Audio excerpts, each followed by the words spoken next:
Paris Olympic final championship से विनेश फोगाट को disqualified किया गया। खबर मीडिया में आते ही भारत में राजनेताओं की क्या है प्रतिक्रियाएं, देखिए। विनेश फोगाट को 100 ग्राम की वजह से डिस्क्वालीफाई कर दिया, क्या कहेंगे आप? हम बहुत निराश हैं, बहुत उदास हैं। विनेश फोगाट के साथ पूरा देश है। विनेश से हमें गोल्ड की आशा थी, लेकिन अचानक से इतना निराशाजनक समाचार आता है कि उसको डिस्क्वालीफाई किया गया। और उसके वेट को लेकर के, ठीक है, हर प्रतियोगिता के पहले वेट होता ही है, लेकिन अचानक से कैसे विनेश का वज़न बढ़ गया और वो डिस्क्वालीफाई हो गई, इसके तह में जाना जरूरी है। बड़ी अच्छी बात है कि प्रधानमंत्री जी ने स्वयं इसका संज्ञान लिया है और 3 बजे स्पोर्ट्स मिनिस्टर भी इसका सदन में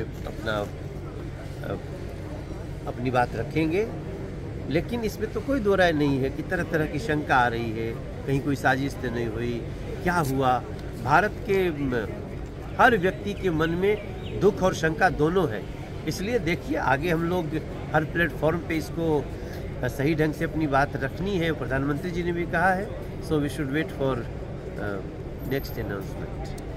सर मोबाइल आ रहे हैं, सर थोड़ा सा इधर आ जाइए।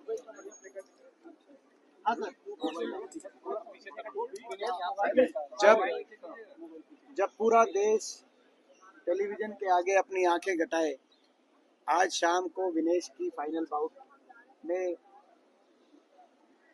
गोल्ड मेडल जीतने के इंतजार में बैठा था, तो ऐसे समय में जो ये खबर आई डिस्क्वालिफिकेशन की, इससे पूरा देश स्तब्ध है। हम सब स्तब्ध हैं, सबको दिल में दर्द है, सबको दिल से, आज पूरा देश दिल से दुखी है। लेकिन विनेश पूरे देश की नज़र में चैंपियन थी, हैं और रहेंगी। उन्होंने बड़ी मेहनत करके वो इस फाइनल तक पहुंची थी।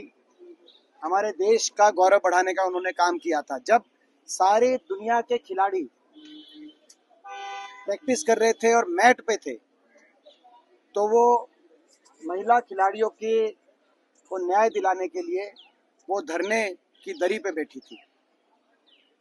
महीनों तक अपनी प्रैक्टिस को छोड़ के उन्होंने महिला खिलाड़ियों को न्याय दिलाने के लिए लड़ाई लड़ी, जब दुनिया के बाकी खिलाड़ी अपनी प्रैक्टिस कर रहे थे। उसके बाद मेहनत करके यहाँ तक पहुंची हैं, तो पूरे देश और दुनिया की नज़र में वो ट्रू चैंपियन बन चुकी है। साथ में मैं ये भी कहना चाहूँगा कि कल जो 3 बाउट हुए, कल तीनों बाउट्स में उनका अंडरवेट कैटेगरी के अनुसार उनका जो वजन था वो ठीक था, तो कल के तीनों बाउट ठीक थे। तो ऐसे में जो फाइनल तक वो क्वालिफाई कर गई, तो कम से कम सिल्वर के लिए तो उनको कंसीडर किया जाना चाहिए।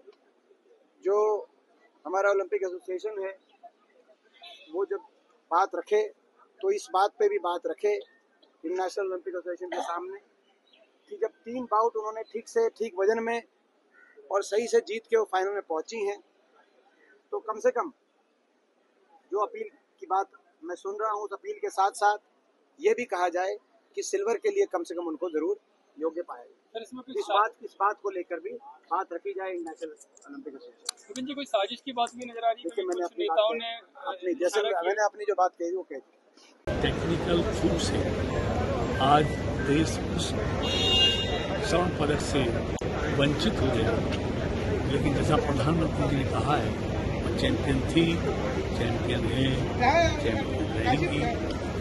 और तकनीकी कारण से, लेकिन मुझे तो गर्व है क्योंकि मैं उस प्रदेश से आता हूँ, हरियाणा प्रदेश से, जहाँ से मेरी एक बेटी विनेश फोगाट आती है, जिसने पूरे देश का मस्तक पूरी दुनिया में ऊंचा किया है।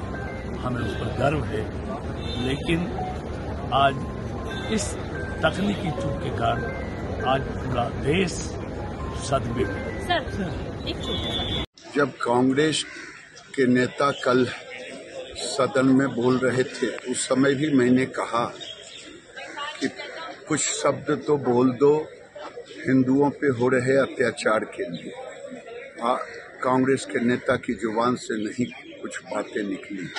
आज जो सलमान खुर्शीद ने बयान दिया है वो राहुल गांधी के इशारे पर बयान दिया है और हिंदुओं को धमकाने का हुआ, देश को धमकाने का है।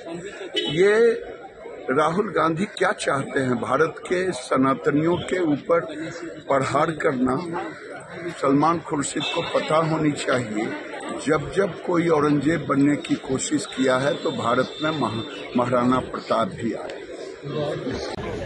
और कल उनको देखते हुए एक तरह से आंसू आ रहे थे, क्योंकि उनका इतनी मेहनत और इतनी तपस्या उन्होंने की है यहाँ तक पहुँचने के लिए, और उनके अंदर जज्बा है, हिम्मत वाली है, आसान काम नहीं है। ये खिलाड़ी और सैनिक जितनी तपस्या और मेहनत इस वर्ग के लोग करते हैं, आम लोगों के बस की बात नहीं है। पूरा देश उनके साथ है और मुझे लगता है कि भारत सरकार भी इसे प्राथमिकता दे रही है। प्रधानमंत्री जी ने भी इसका संज्ञान लिया है, निर्देश दिए हैं। इसका अपील प्रक्रिया जो होगी उसको